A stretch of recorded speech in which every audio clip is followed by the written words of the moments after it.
કિશોર વ્યાસ હવે પોતાનો પ્રતિભાવ આપે એ પહેલાં ગુજરાતી ક્લબ માટુંગા ગુજરાતી ક્લબ કિશોર વ્યાસનું સન્માન કરવા માગે છે અને એ બાદ કિશોર વ્યાસ પોતાના પહેલા 7 પુસ્તકોનો સેટ માટુંગા ગુજરાતી ક્લબની લાઇબ્રેરીને સુપરત કરવા માગે છે.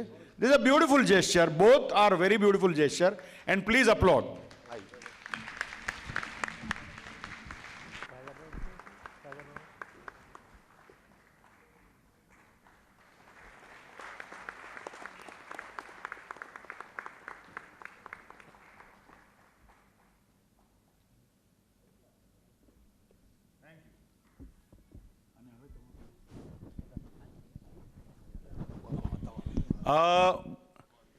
કિશોર વ્યાસ માઇક ઉપર જતા પહેલા પોતાના 7 પુસ્તકોનો સેટ શ્રી માટુંગા ગુજરાતી ક્લબ લિમિટેડની લાઇબ્રેરીને પ્રથમ 7 કોપી.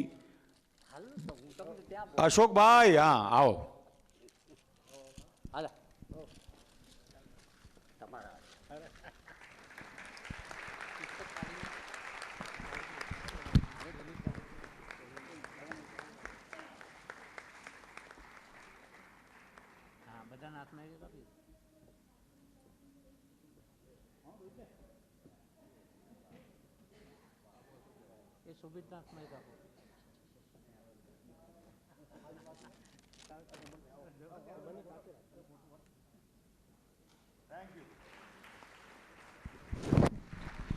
કિશોરભાઈને પણ મારે વળી પાછા આપણા બધાના બહુ જ પ્રિય કવિ મરીઝના શેર સાથે મૂકવાના છે કે એ સૌથી વધુ ઉચ્ચ તબક્કો છે મિલનનો. એ સૌથી વધુ ઉચ્ચ તબક્કો છે મિલનનો. કહેવાનું ઘણું હો ને કશું યાદ ન આવે. આવો કિશોર વ્યાસ, તમને કંઈ યાદ આવતું હોય તો કહો અમને બધાને.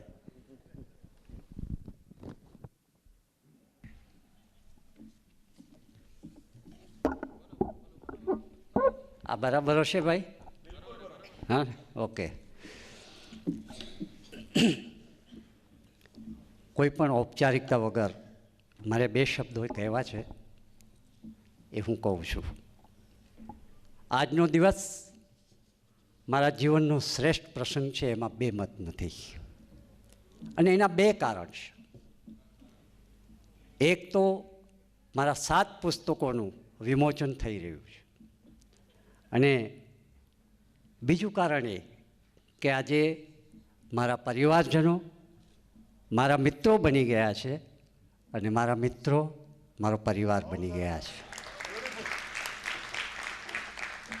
કાવ્ય સંગ્રહ લહેરમાંના પ્રત્યેક કાવ્યમાં લહેરના તમામ પ્રકારના તરંગોના રંગ પૂરવાના પ્રયાસ કર્યા છે. કવિ કલાપીની પ્રિયતમા શોભનાના જન્મથી મૃત્યુ સુધીની કથા કહેતી નવલકથા સુરસિંહ તમારી શોભનામાં મોંઘીથી શોભના અને શોભનાથી શોભના બા સુધીની જે કથા આલેખવા માટે મારે સુરસિંહજી એટલે કે કવિ કલાપી, તેમના રાણી અને રોહાના કુંવરી રમાબા અને શોભનાના કાયામાં પ્રવેશ કરવો પડ્યો હતો.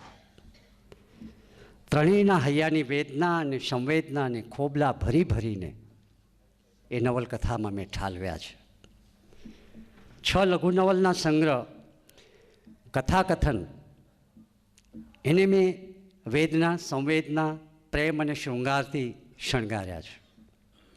તો કચ્છનામાં કચ્છિયત છલકે છે, તો કચ્છી ચોકોમાં કચ્છી કહેવતોનો આસ્વાદ છે.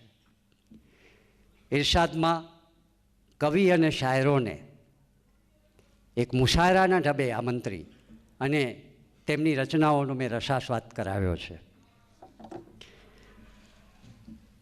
યાદી જરે છે આપની કવિ કલાપીના જન્મથી માંડી અને વિવાદાસ્પદ મૃત્યુ સુધીની કથા એમાં મેં આલેખી છે. છેલ્લા થોડા દિવસોથી મને એક જ પ્રશ્ન પૂછાય છે કે કઈ રીતે લખી શકો છો, સમય ક્યારે મળે છે આવડું બધું લખવાનો. આ મંચ પરથી એ પ્રશ્નનો ટૂંકમાં હું જવાબ આપવાનો પ્રયાસ કરું છું. સરળ વાત છે કે વાંચન એ મારો શ્રેષ્ઠ શિક્ષક છે. કચ્છના અબડાસા તાલુકાના નલિયા ગામમાં વીતેલી બાલ્યાવસ્થા અને કિશોરાવસ્થા દરમિયાન ગામની અને શાળાની લાઇબ્રેરીમાંથી પુસ્તકો મેળવી ખૂબ વાંચન કર્યું. એટલે સુધી કે 1969-70 જ્યારે માંડવી કોલેજમાં મેં પ્રવેશ મેળવ્યો ત્યારે હું સરસ્વતીચંદ્રને પચાવી ગયો હતો. કદાચ તેના જ કારણે આ ઉંબરથી અંબર સુધી અને રજથી સૂરજ સુધી જવાની ઘેલછા મારામાં પેદા થઈ હશે. પણ સક્રિય પત્રકારિત્વ સાથે સાહિત્ય સર્જન કરવું મુશ્કેલ કાર્ય તો છે જ. ઘણીવાર એમ થયું છે કે પત્રકારિત્વના કારણે ઓછું લખાય છે, તો ઘણીવાર એમ પણ થયું છે કે જેટલું પણ લખાય છે એ પત્રકારિત્વના કારણે લખાય છે. બાકી લખવા માટે તો મિત્રો 9મો પ્રહર ઊભો કરવો પડે, જે હું કરી શક્યો છું. અખબારની રોજિંદી કામગીરી વચ્ચે અઠવાડિયામાં કસોટીરૂપ 2 કોલમ લખવી અને સાથે સાથે આ 7 પુસ્તકોનું સર્જન કરવું જરા પણ સહેલું નહોતું. અને 9મો પ્રહર ઊભો કરવા માટે શોભિત છેલ્લા 9 મહિનાથી પરિવારથી દૂર રહી એકાંતવાસ વેઠી અને આ બધું કામ કર્યું છે. અને ત્યારે આ 7 પુસ્તકોનો પ્રસવ શક્ય બન્યો છે. બાકી મારા એકાંતવાસનો મને કોઈ અફસોસ નથી, કારણ કે મારા મુંબઈ સમાચારના ચુંબનની ઢગલી જેવા એવા 5 મિત્રો છે કે જે ચુંબનની ઢગલી જેવા કે જેમણે હંમેશા મને મારા શૂન્યાવકાશને ભર્યો છે, મને પ્રોત્સાહિત કર્યા છે. સામે જ બેઠા છે મિત્રો. અત્યાર સુધી અશોકભાઈ 100 જેટલા સંપુટ ખરીદવાના ઓર્ડર મળી ચૂક્યા છે. પ્લીઝ. અને એ એક અદ્ભુત ઘટના છે અને એની પાછળ પણ કોઈકના આશીર્વાદ કામ કરતા હોય છે. દરેક પુસ્તકમાં મેં કોઈના વિશે લખ્યું છે અને એક આપને નવાઈ લાગશે કે આના માટે અમારા નીલમ સ્ટીલના પ્રેમજીભાઈ દેઢિયાના 109 વર્ષના અડીખમ માતુશ્રી લક્ષ્મીબેનના આશીર્વાદ કારણભૂત છે. અને એ આશીર્વાદ શું, એમની શુભેચ્છા શું, એમાં મારા કચ્છનામા પુસ્તકમાં મેં લખ્યું છે. તેમને આ મંચ પરથી હું સાદર વંદન કરું છું.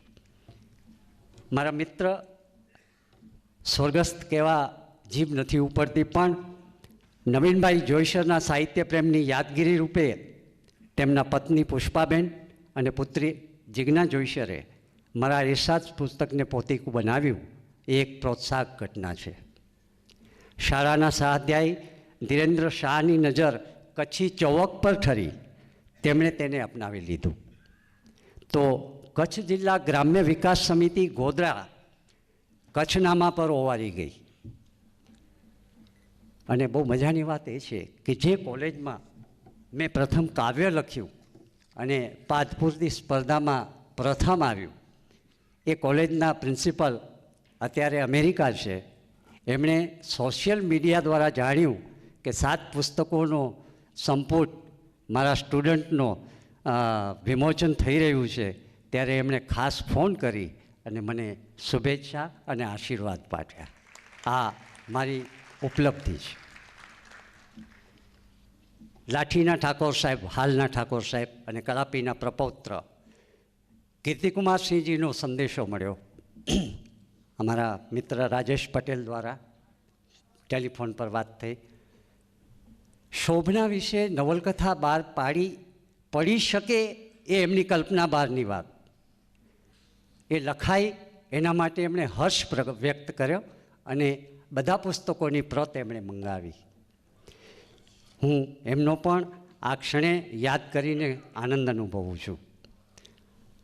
આભાર તો હું કોઈનો નહીં માનું. આભાર તો માત્ર મારા કચ્છના કુળદેવી આશાપુરા અને મારી કુળદેવી ઉમિયાનો માનીશ કે જેમની અસીમ કૃપાથી આપ સૌની વચ્ચે આ અવસર ઉત્સવ બનાવ્યો. તો એ બંને દેવીઓને અને મા શારદાને પ્રણામ કરી મારા શબ્દોને વિરામ આપું છું.